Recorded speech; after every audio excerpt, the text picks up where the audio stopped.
everybody. Welcome to Usher Training 2018. Woohoo! It's been a pretty busy summer here at the Gallagher. You may have noticed we're getting new carpet on the stairs, or we were going to get new carpet on the last week of June, and they started to put it in and realized that there's a manufacturing defect in the carpet that they brought, and it wasn't going to stick. So they stopped after doing those 3 stairs, and they'll be back at the end of August when they can get new carpet from the factory. So that's what it looks like for now, but it is going to look like that carpet, so it'll look really nice when it's done. They're doing these stairs right here, and then also the grand staircase up to the mezzanine, and the staircase over here all the way up to the gallery. Just the stairs, though. The actual mezzanine and gallery will be that lovely beige carpet we've had for 15 years, 18 years. So, baby steps. The university does everything in pieces. So, like, this is the piece we could get funding for. So, yay. What else do we need to talk about? Updates, student staff-wise, everybody is gone except Maggie. Wave, Maggie. Yay, Maggie is still here. Everyone else has either graduated, is doing their student teaching or internshipping this summer, or in the case of Lauren, is about to start her student teaching for fall semester. So they have all gone on to other things, and we have some new folks hired who will get started here when classes resume. So there'll be new faces doing event management stuff from the student perspective. Please be nice to them. And of course, you'll be teaching them things that they haven't learned yet, and I appreciate that. I don't think any of them are brand new to the Gallagher. I've had several of them working for me either at the front desk or as valet parkers, so they don't have to learn all of the basics, but they do have to learn how to do event management and be nice to you. I tell them the same thing. I tell you to be nice to them, and I tell them to be nice to you. So, and we have a good mixture of them. I think there'll be maybe, probably just as many, 5-ish, because since everybody left, I'm trying to get some people that will be around for a couple of years, and we have a couple more who are just going to be around for another year. So, but anyway, it'll be a good mix, and you'll get a chance to meet them with our first few shows. All right, schedules. Hopefully, you've realized that the schedules were sent on July 19th. We're using this new program called When to Help. This is an online scheduling software that we've used for a long time with our students, and they use it backstage. I use it for my students. The box office uses it for their students, and a couple other groups on campus use it. It works really well. For right now, most of the work of it you will never see, because that's just our things that we do in the back end of keeping track of it. We had some problems last year with the database we were using, namely Helen Ackerman. Are you here? Helen Ackerman's name kept getting replaced with somebody else's name. And so every time Helen came, because she's the Ackerman, she's the very first name in the database. And so every time she came, her name wasn't on the list. And it was because somebody else's name was on there in her place. So I figured this out a couple of times, still don't understand why it was happening. But it was one of the reasons why I was like, you know what, it's time to get something else. So, namely, that won't happen anymore. But also, we have so many hands with 5, 6 different students, Kelly and I, all working in the same information. It can get very messed up. So this will make it easier to keep that straight, and it's also a lot easier for everybody to learn. The old system was in Microsoft Access, which you kind of either know Access or you don't. And this system is all web-based, so it's very easy to follow. It does mean that down the road we may be able to roll out new features for you guys. The first new thing that we'll do for you guys is we're going to send out a weekly reminder email. So on probably about every Monday, you'd get an email that says, hey, here's what your assignments are for the next week. So I know a lot of you are very organized, have it all on your calendar, but this is just an extra reminder just in case. If nothing else, you can make sure the time that you have is correct, that we haven't changed that on you. So we do plan to send out weekly reminders that way. All of those emails are going to look like, so all schedule-related emails And actually, many of the other emails will come through the system called whentohelp.com. So I'm showing you an example of what this looks like on my Gmail account.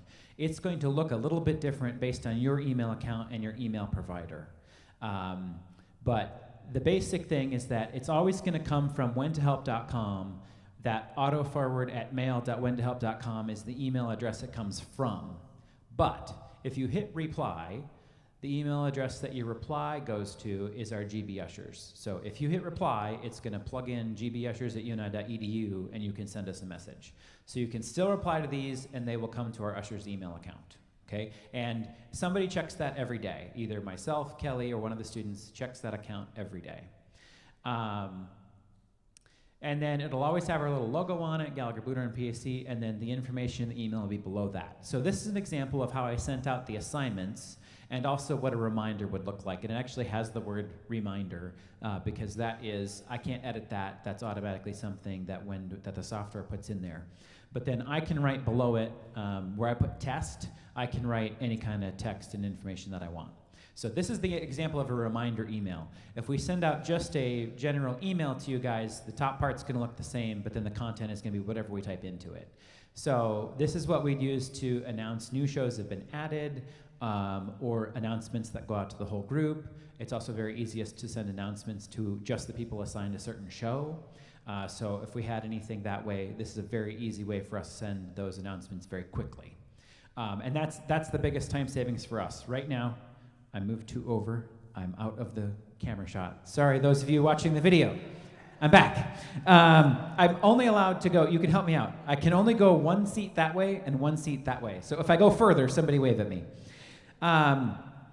Anyway, it'll speed up our ability to communicate with you guys, and it just makes it a lot easier on our end. So hopefully that'll be more streamlined. And Helen, your name will be on the sign-in sheets. So.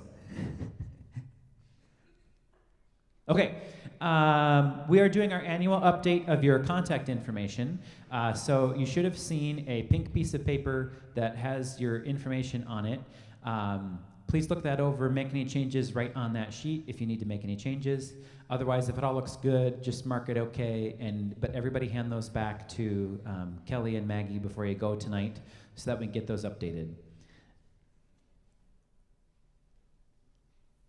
Name badges and polos, we don't have sign-up sheets, but this is kind of our once a year, hey, by the way, if you need a new name tag, if you want to buy a polo, now's your chance. Let us know, and we'll either make you a name tag. Name tags are free, so even if you've lost yours, we'll make you another one for free.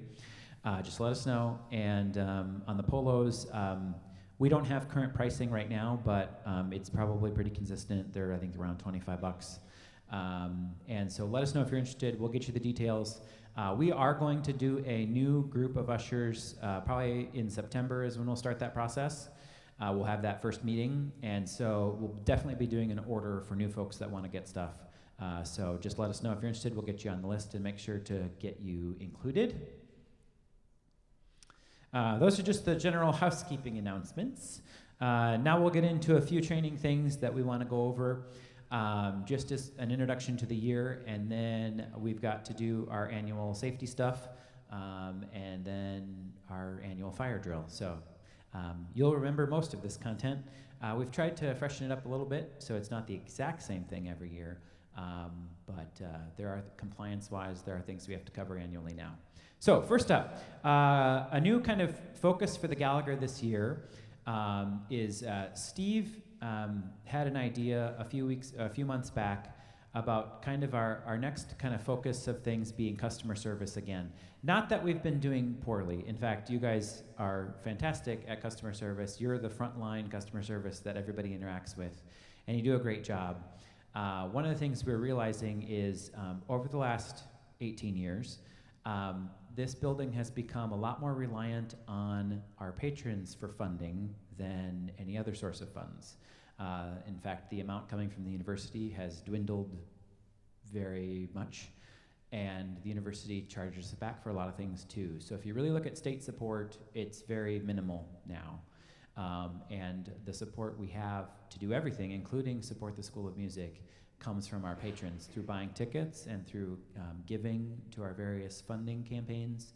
and hopefully in the next couple of years, a capital campaign to do some fancy additions to the building.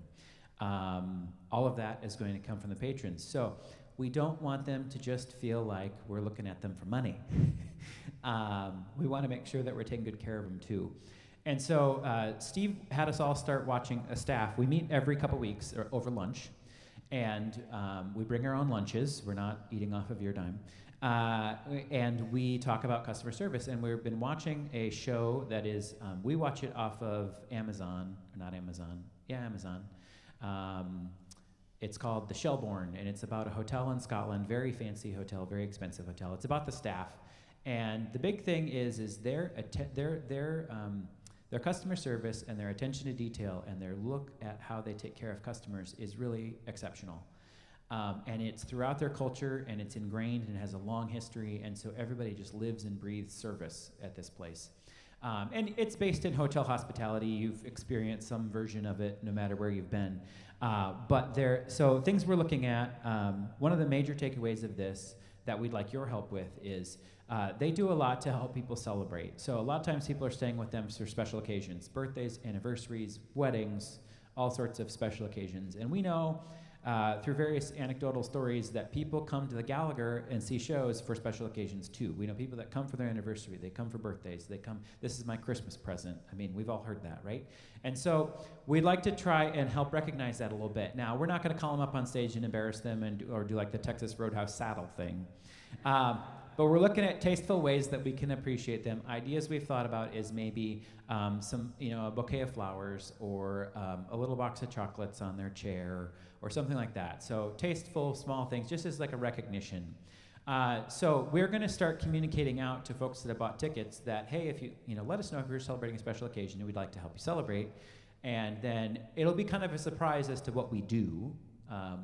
But that's the concept. So as regular attendees of the Gallagher yourselves, and also knowing lots of folks, if you know people that are celebrating and you think they'd be comfortable with us doing a little something for them, don't be afraid to tell us. And then we'll get that into our process, which we're still developing.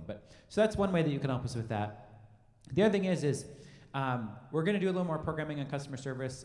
We're working on getting a speaker to come in and talk a little bit about some of it. We'll probably do a session where we invite all of you.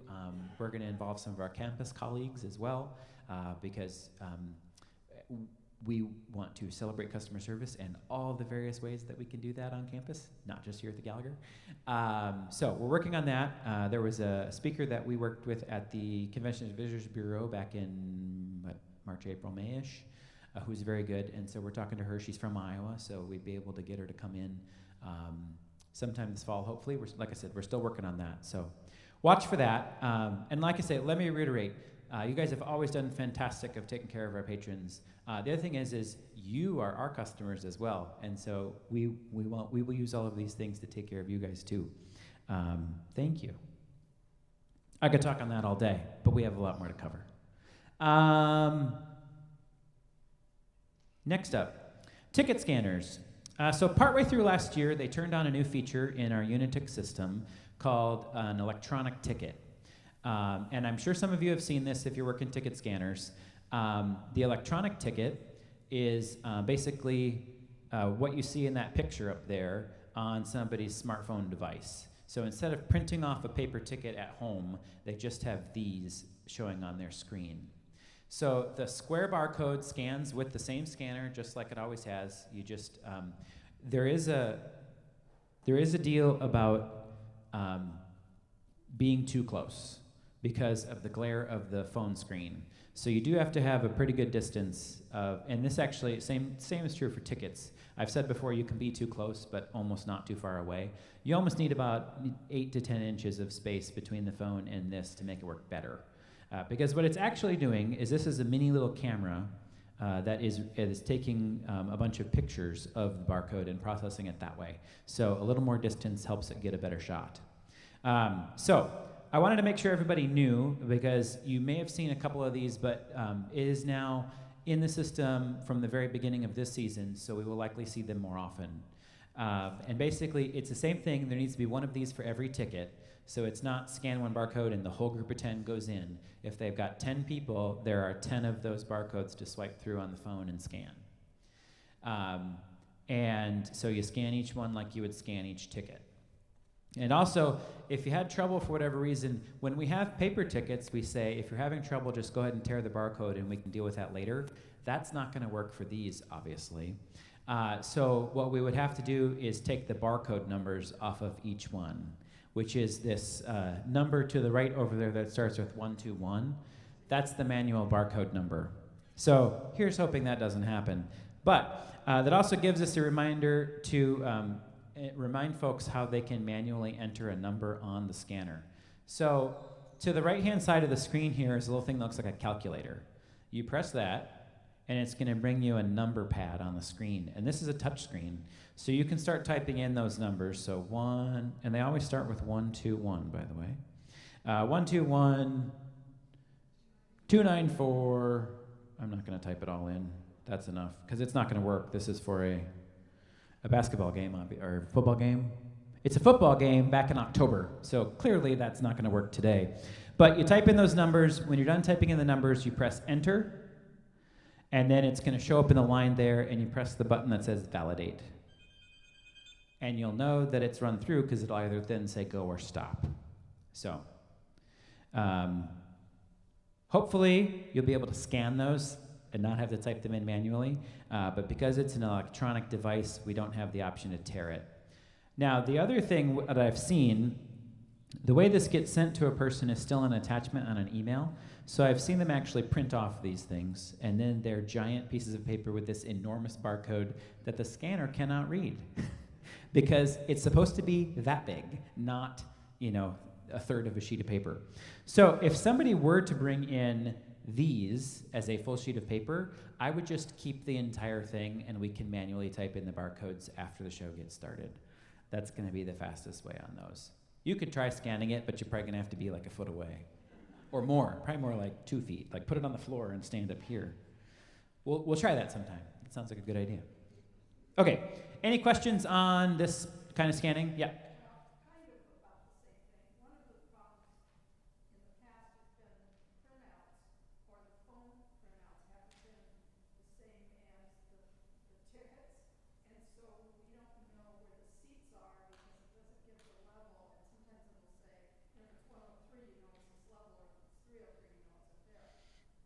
Oh, true. You're right.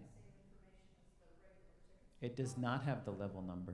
Well, that's going to be because it's the dome. Yeah. Are we going to have a problem? I'll double check on that though, because now that you mention it, I think maybe I know for sure the door number does not print on these, but the level might not print either. I will follow up on that with Stacy.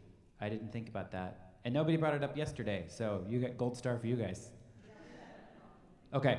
I will check on that because that's certainly something we want to try to work on. Obviously, you could figure it out by section code, but that is always a lot harder, right? Because we all have to remember. Yes. Yep, absolutely. Takes too long. Yeah, I will check on that with Stacy and see if we can at least get the level number on there, and door if we can, but for sure level to help us. That's a good point. Can one of you help me remember that back there? Okay.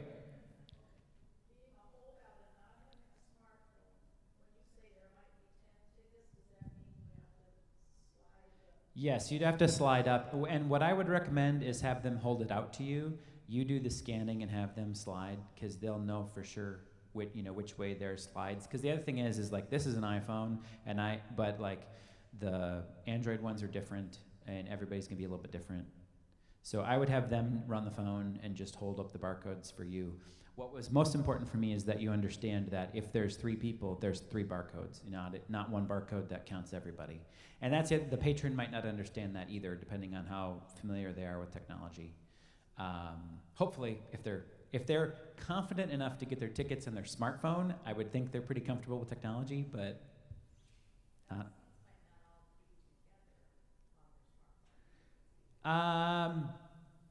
just like, if they happen to get seats that weren't together, yes. I mean, right. I mean, they would still, they get attached to the email in the same order they would print off. But, you know, if they bought 2 here and 2 there, then yeah, it could kind of be in a random order. So, and the other thing is everybody always gets confused. In fact, at least once a week, I hear somebody walk away from the ticket office and go back and say, wait, this is 23 and 25. Are they together? So yeah, we always have the odd even thing. And yes, by the way, if you were unsure, they are together because the odds are on the right and the evens are on the left. I went backwards. Okay.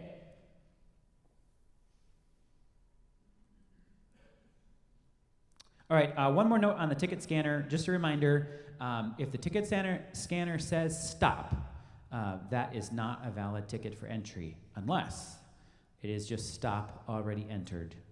Because already entered just means somebody else scanned it or you scanned it twice. But if there's stop and any other code, that ticket is not valid for entry. So they need to go to the box office, or we need to radio down to the box office and try to figure out what's going on with those tickets. If the box office comes back and says, it's fine, let them in, go ahead, but tear those barcodes, because if we didn't scan go, it wasn't counted. So if the box office gives their okay, which sometimes they do, sometimes they'll give them new tickets. 9 times out of 10, this is they exchanged the tickets and didn't pick up the new ones. Or they got reprinted for some reason. Sometimes that can happen on an internal process. But if it says stop, they're not getting counted. It's not valid for admission unless the box office says, no, they're okay. Clear as mud? Good. A couple dress code reminders. Of course, we talk about this every year. White on the top. The new piece of information for this year is all layers should be white. So not a white sweater over a pink shirt.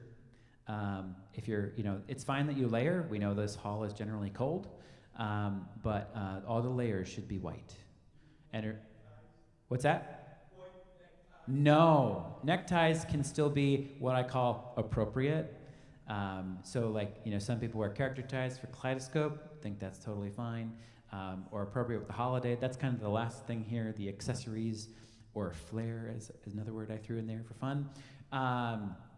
So yeah, scarves, ties, things like that, as long as they're tasteful and what I would say is appropriate. If in doubt, and folks have always been good about asking, you know, hey, is this okay? Yeah, and generally it is. If we, you know, don't be afraid to ask. You know, some of those things are fun. We get, you know, everybody wearing white and black is boring, but also identifiable, and that's the idea. Okay. Also, my note about white is white, not off-white, ecru, eggshell, or any other version of white. It is white. Black on the bottom, and black shoes. And I highly encourage flat shoes.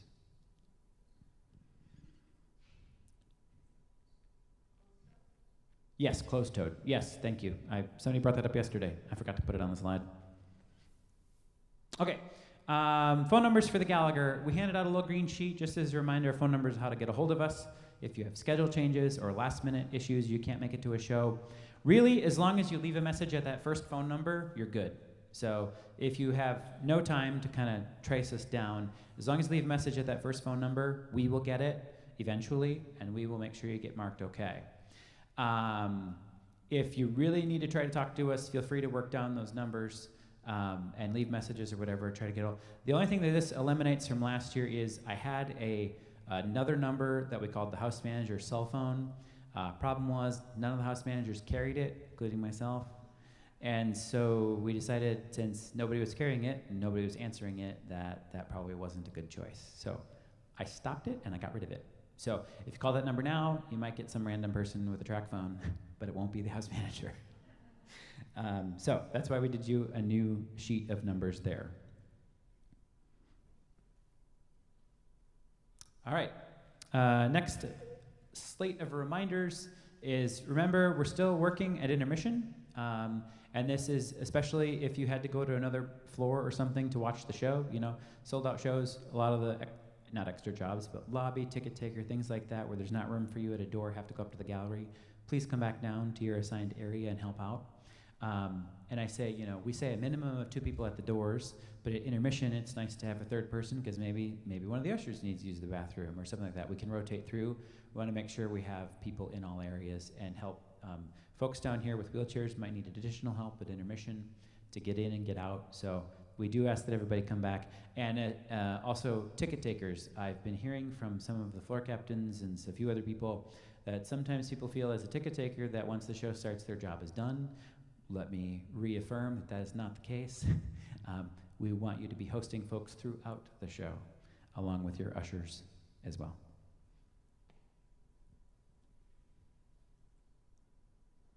Again, just another reminder on folding chairs in the Great Hall. These folding chairs by design are an obstruction, and so we allow them because we don't want you to have to stand the entire time. But they are an obstruction, they are a fire code thing, so technically if it came down to it, we shouldn't do it. But I don't want you to have to stand, although sometimes we do. So when available, we'll have chairs in the back. Sometimes we have a chair here at 2 and 5, but they should never stay in the Great Hall. When we're done with them at the end of the show, they need to go back on the rack. So we've had a rack kind of living up in the gallery, that's fine, but bring it back down, put the chair on the rack. If you take the chair off the rack, put the chair on the rack when you're done, please. And here at door 2 and 5, where we often see them stuck in the curtain pockets, that's a problem because these curtains go in and out, 5 times a week. And if there's a pocket, if there's a chair in the way, it can tear the curtains if they get hung up on them. Or more often, one of our technicians trips over it in the dark and nearly injures himself, as is often the case. And it's always Zeke, so don't let him catch you carrying a chair into the hall. No. And we can never block the aisles. So we can't bring in a bunch of chairs and block door 3, door 4. All that is definitely a fire hazard. Same reason why patrons can't use folding chairs in the aisles. We're blocking a fire exit. It's dangerous. Okay, again, a reminder on parking. We don't issue parking permits anymore for the daytime shows, and we never have for the evening shows, but parking is all across the street here in the B lot. If you want to take a risk on anywhere else, you can pay the orange ticket that gets left on your windshield. Have a nice day. If you're over in the B lot, though, and you get an orange ticket, you can bring that to me or Kelly, and we'll take care of it. And no, I don't have to pay for them, usually. Cool. Any questions on general things related to ushering before we move on to everybody's favorite crowd management? Cool. You guys have a lot less questions in the group yesterday. I don't know if that's good or bad. Probably good, because we ran over yesterday by about 20 minutes, so we'll get done on time tonight. We're already doing better. The other problem was, I have to remember this is being recorded. Steve's gonna... Anyway, Steve was here, so he asked a lot of questions and shared a lot of information too, so. So far, I don't think, though, anything that we need to make sure to include here. Right, Kelly? No. All right. Next up, safety in public assembly occupancies. Sounds fun, right? It really means keeping our patrons safe in the theater. We're considering occupancy, and that's all the legal stuff that goes into building codes and whatnot. So a quick history of this. The goal from the university's perspective is that we have knowledgeable and able people as crowd managers to maintain a safe environment for occupants to gather in and safe evacuation, relocation if necessary. Basically, we want to make sure folks here are safe and feel safe, and this training helps ensure that. There's a long list of examples, we won't watch any of the videos again, but we've learned from examples from previous history, and these are the concepts that help us help people the quickest. The best safety device on campus is an alert, well-equipped, and well-trained staff. That's you. So what is a crowd manager? A person who is assigned the responsibility to help maintain the safest possible environment where people gather, responsible for assisting in the evacuation or relocation in the event of an emergency, and trained to do so. And a crowd manager may be a component of a larger, more complex event management system. This example is from the concerts we do over at the Dome and the Cloud Center. If any of you have come over there with me and helped out with those. That's a very complex event management. For those of you that care, this is a process called NIMS. It's actually a national incident management response system. There's a bunch of training through law enforcement, uses it on all levels. And it's the concepts are used throughout like law enforcement, emergency management, and Homeland Security has a whole training series on it. So if I don't know if you're in like a volunteer fire department or something, you may have heard of it before. We use the same concept here to do large events, and actually we do the same thing for a Gallagher event on a smaller scale. Our house manager is our command person, and everything else runs through floor captains. So then we have the different layers for communicating information, and in an emergency it runs back the other way. So this is an example of a much larger one. If you helped us over at the Dome, you have seen, I'm the lead usher person. I've got my area leaders and floor captains. The guy over at the Dome that runs stuff is Kyle. And so he's got the overall command. And then every area, EMS, fire, police, security, and Dome operations all has their own people. And then we all sit around the command center so that we can share information and get help to people in a timely manner. The funny thing about this is, and we don't have like a central command center here because we're kind of all working in the same hallway over here.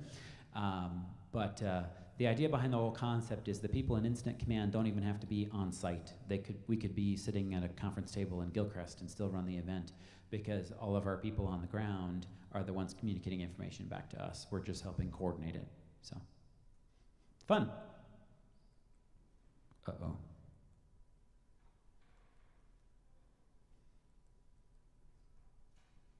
I just put new batteries in it.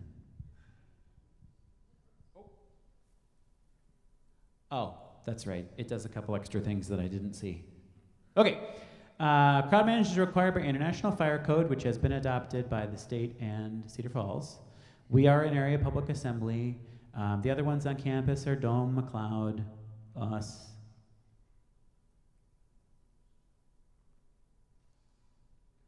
And West Gym. These are some of the examples they've used to develop these codes. So back in 1977, there was a fire at the Beverly Hills Supper Club in Kentucky. The biggest takeaways from here were that there was no alarm system in the building. So the reason why there wasn't larger loss of life was because a busboy got up, grabbed the microphone, and said, "Hey, everybody, get out. There's a fire." And through this came making sure that all assembly spaces are sprinkled and have fire alarms. That one I don't think had sprinklers either. And so those are all things that have become code over the years. This building being built in 2000, we've got sprinklers everywhere. We've got a modern fire alarm system in all areas, and we have lots of exits. When I was working down at the Civic Center in Des Moines, they didn't even have a public fire alarm system at the time because it wasn't required when it was built. It was built in '79, and an assembly space did not have to have a fire alarm system then, so it did not have one. It had one in the office area that was added on in the 90s, but the public space did not have one. They've since gone back and added one as safety requirements have changed, but I always thought that was like completely shocking that this building does not have a fire alarm. But ours does, and you'll hear it all in a little while. Again, hopefully not during a show like we did a couple times last year. Pictures. So why does it matter a long time ago? Before I was born. This training is often used for students. So I realized that for you guys, you may have been alive for 1977. I won't tell you whether or not I was. But it can happen anytime. One of the most tragic ones back in 2003 was Station Nightclub fire. If you've been in this training long enough, we did show the video of the 1 year, but we had 100 people die because band was performing on stage. They did pyrotechnics, set the walls on fire, and there was only one exit out. And the emergency exits weren't marked, the other emergency exits, so everybody headed for the main exit, and they couldn't get out, so there was a big pile-on of people. It was very tragic. In fact, interesting fact to note, a couple of gentlemen who actually were in that fire from the band have been through this building with other bands. And so like these guys are still in the business and still very, they carry it with them to this day. And they're still very concerned about the safety of folks at bands, but they're still touring and doing various things. We've had 2 guys come through who were at this fire. One of them just this summer, I think, with Air Supply. Okay, so what are things we want you to do as crowd managers? If you notice anything that seems unsafe or something, be sure to speak up. The saying is, if you see something, say something. So if you think, if there's a door not working, if there's a light not working, if there's somebody parked blocking something, you don't think that's a good idea, mention it to the house manager, mention it to one of our staff so that we can address it. I would say one of the most common ones is when we have to tape cables here on the floor and we forget to tape them. The technicians know that they need to do it, but sometimes they forget because they're busy with other things going on. So if ever you came in here to door 1, door 6, there's a bunch of cables without a carpet or tape on them, be sure to let us know right away so we can come and remedy that. We're still going to have to point it out to everybody, look, watch out for the cables, but we want to mitigate it as best we can. So taping them and putting a rug over it is the best we can, and then pointing it out to folks to make sure they don't trip. Exits are marked and illuminated. I don't think I've ever had anybody tell me one of our exit signs is not working, but if that were the case, please let me know. We're not doing storage or gathering in the exit passageway, clear aisles and corridors. We're gonna walk around a little bit and look at some of these things on each level, and I'll talk to you a little bit more about what might happen in some of these corridors that we have to do, because shows are coming in and out here so quickly we don't have time to put it all back on the truck. So sometimes there's boxes and things in this hallway. We'll talk about that. That'll make more sense when we go on our little tour. When you get to your assigned area, take a minute to kind of familiarize yourself with the safety devices in your area. Know the location of our evacuation chairs, our pull stations, our fire extinguishers. If you know how to use a fire extinguisher and there were a small containable fire right next to you, feel free to act. Know that you don't have to. If you see a fire and you're near a fire alarm, pull it. Don't wait for permission. That's the fastest way to alert everybody in the building that there's a fire. We would rather be proactive than reactive, so the sooner we know. And remember, when the fire alarm goes off, we're evacuating. We're not waiting to find out what's going on. We're evacuating.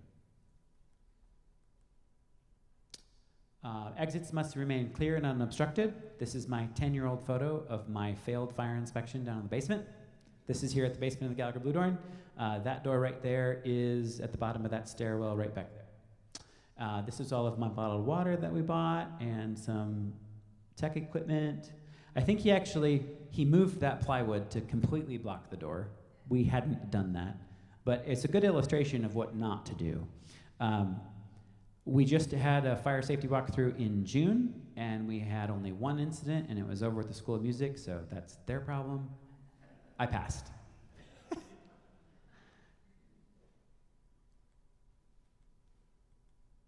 This is an example from the dome. When we add in, 25,000-ish other people, things can get a little crazy. Thankfully here, we can only add in about 1,600. But that gets crazy enough, right? Remember a sold-out show? We're all running around, trying to get them seated in half an hour. All right, so in your area, make sure that we're keeping aisles clear and unblocked and obstructed. We don't have a bunch of people standing in places where they don't belong, like get them in their seats. We talk about monitoring capacity. Our capacity is very easy. We're not a standing room only place. You have a seat. Our capacity is the number of seats. We make reasonable accommodations for the ushers and a couple chairs in the back and stuff like that, but we don't set up a bunch of extra folding chairs or anything like that. The only exception we make to that is for the ushers. We don't do that for patrons. Oh, I got ahead of myself. That's that slide. If you see something, say something. I mentioned that. Speaking of seeing something and saying something, if you're on the radio, please be as specific as possible in asking for help. I'm Chris, and I'm up on the mezzanine. We had somebody fall. Just as specific as you can be. There's a tendency sometimes there might be a little bit of panic that something has happened, and we just say, hey, I need help. Well, without information as to where and what's going on, we can't help until another person gets there. So, and clear and concise communication. Open flame. This one actually came up a couple weeks ago. During open flame is not allowed on campus without a permit, and so anytime, the only time we ever get permits around here would be if they're doing some sort of trick on stage that involves open flame. We'd have a permit for that. But folks in the audience, under no circumstance, have permission to use an open flame. So at Kansas, a couple weeks ago, we had somebody sitting actually in this proximity right here, and they said he was holding up a candle. I think it might have been a lighter, but holding up an open flame. which that was really cool back in the old days, but back in the old days, there were big fires because things like that happened. So open flames are not allowed. If you had somebody in your area holding up a lighter or some sort of open flame, we need to ask them to put it away, which is what we did that night. Was it at Air Supply too? Yeah. The more classic rock concerts we do, the more we might see this, but open flames are not allowed because they are a fire hazard, quite obviously. It's actually, there's some scary videos. People's hair catches on fire more often than you might think, especially in close proximity places, so I don't recommend it.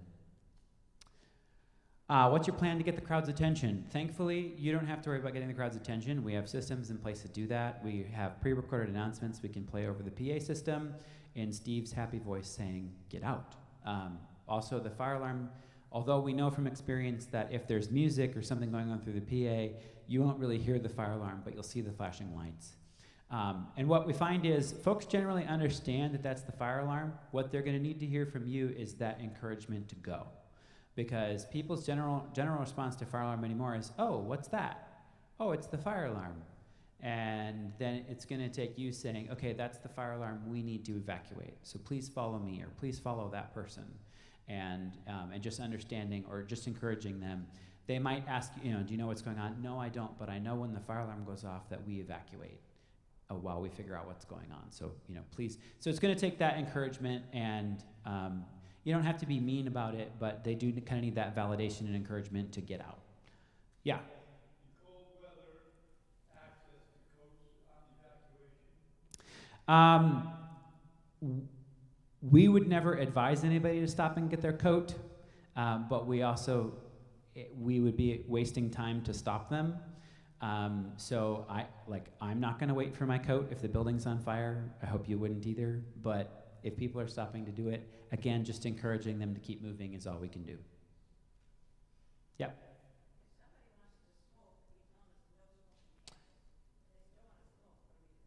That's a great question. So I'm just going to repeat it so they can hear it on the video too. The question is, if somebody wants to smoke and we tell them it's smoke-free campus, but they really want to smoke, what we tell them is, if you go out to the end of the sidewalk by the stoplight, you should be okay. So we can't promise it. Smoke-free campus, somebody may come along and tell them not to do that. But if they're out away from the building, that's the best we can offer. Folks that work on campus that choose to smoke generally go actually even out into the median of the road or stand out here kind of behind the building at the corner. As long as they're out by the street, they're likely not to get hassled. But again, no guarantees because it is a smoke-free campus. There was another good question yesterday to follow up that, and that was, what about vaping? If you're familiar, vaping is like e-cigarettes, or it's some people think it's different. The university and the state, for the purposes of smoke-free, consider it all smoking. So all of that is considered smoking, and all of that is prohibited on campus. And there's little stickers on every door to remind you.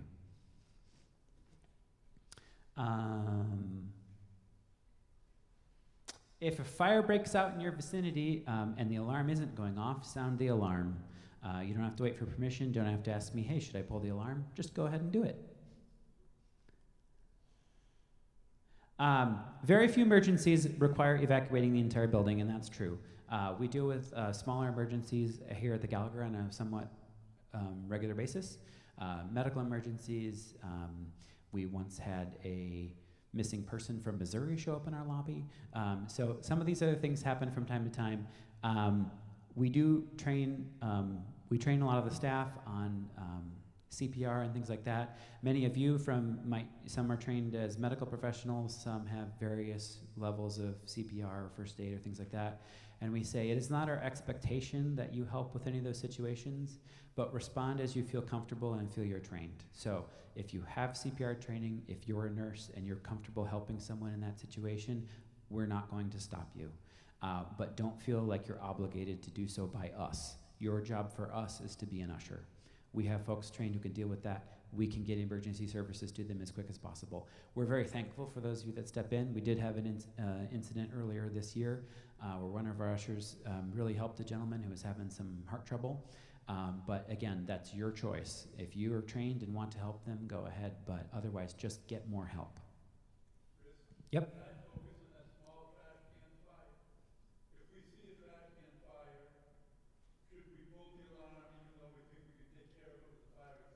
Yes, the first thing you should always do if you see a fire is sound the alarm. Yes. I didn't write this training. I have to use it from the university. I would not advise stopping to try to put out a fire. I would just concentrate on getting people out. If we know it's a trash can fire, we might come with a fire extinguisher and still try to put it out. But again, the fire doubles in size every 2 seconds. So, I mean, it could be quickly out of control. And the quickest thing we can do is evacuate. Not the quickest thing, but the best thing we can do is begin an evacuation. We're very lucky that Department of Public Safety, UNI police officers are generally within a couple minutes of responding, and they have first responder training, things like that. The fire department can respond relatively quickly, but that, those still take time. We would want to just be working on getting people out until they got here to deal with it. Again, if the alarms are going off, this is what I talked about. Most people, they get that there's something is happening, but they don't always know what, and so it will take you saying, that's the fire alarm, we need to evacuate. Please follow these people out that door. Please walk out that door, and we'll lead you out. The other thing is a lot of times people said, when we set off the fire alarm with some popcorn back during one of the shows, what was that, December? A lot of people stopped right outside the door and didn't want to go any further. Again, we just want to encourage them to move away from the building. So saying things like, folks, please move farther back. We have to leave room for the firemen and other people responding to the emergency. Please head across the street. Please walk a little further. Just anything you do to encourage them to get away. You don't have to be mean. You don't have to yell. Just keep encouraging them to move away.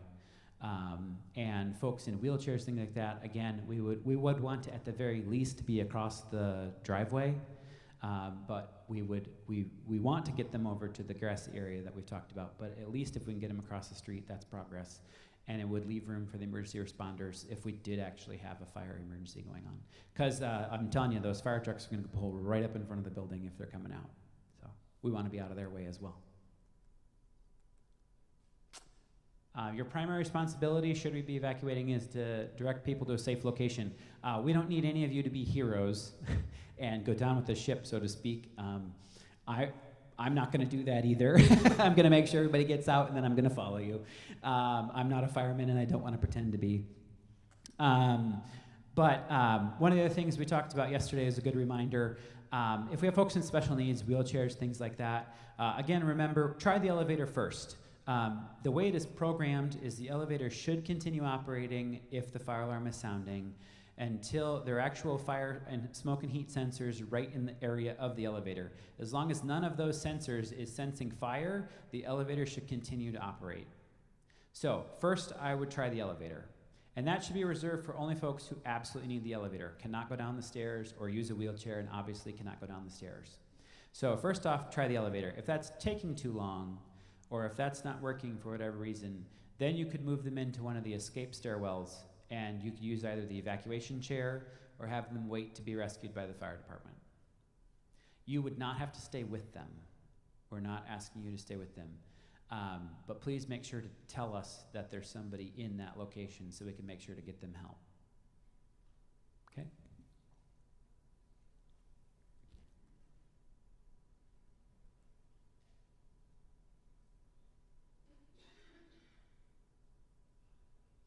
So this is a little research on directing people in emergency.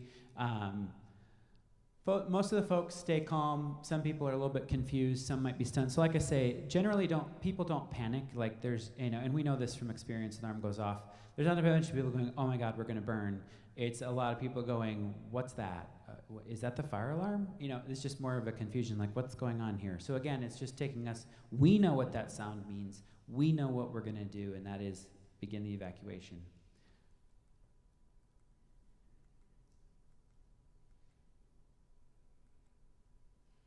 So generally people, as in the crowd, are looking for clear, unambiguous information to help them decide how to act.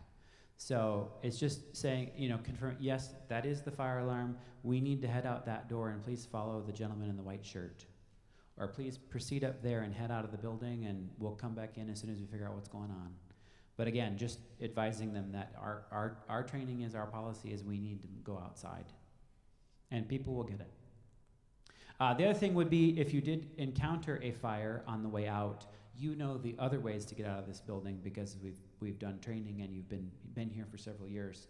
And we'll talk about some of that today. So that's the other thing that you know that they don't. They only remember the door they came in, and that's the door they're going to go to. If that door is blocked in some way, you're the one that knows another way to get out of here. So that's another important job as a crowd manager.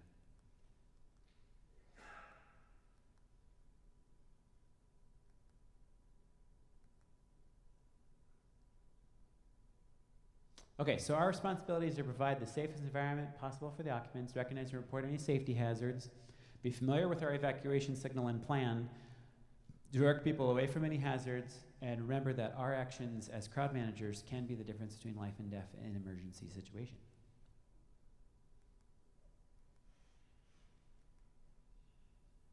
Learn more at eventsafetyalliance.com. I know you're all going to run out and look. Yes? What's that?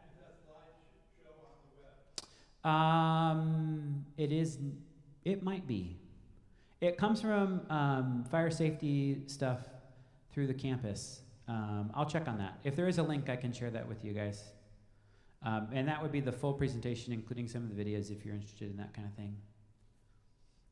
This is funny. This is a national fire code thing. It's been adopted, I think, by all the states now. And so this is becoming more and more. And even high schools, I mean, all of that is an assembly space. So this is becoming something that people talk about in lots of places. There is a ratio of 1 to 250 people. We're supposed to have a certified crowd manager and a ratio of 1 to 250. So for a sold out show here, that's like, what, 6, 8, something like that. I'm doing the math quickly in my head. 4, 5, 6, 7. All right. And now that you're all trained, we easily have 7 people. The next couple things we're going to do, let me see how the time is doing. Ooh, fantastic. It's 6:30. So we want to spend a few minutes walking around the building and looking at touring a few of our safety things because it's been a number of years since we did that. So what we're going to do is we're going to start up on the gallery and work our way back down. So I'll give you about 5 minutes. That way if anybody needs to stop in the restroom, you sure can. There are restrooms located on all 3 levels of the building going up to the gallery. So don't feel that you all have to use the same one down here. Right, yes, if you need a baby changing station, that's only down here. So in about 5 minutes, we'll meet up on the gallery by door number 5. And then when we get done, we'll come back down here, and then from down here, we'll dismiss you out to your little red card location to do the fire drill. If you get in a location on the upper 2 levels, doors 2 and 5 are unlocked on the upper levels, okay? Yeah, Astrid.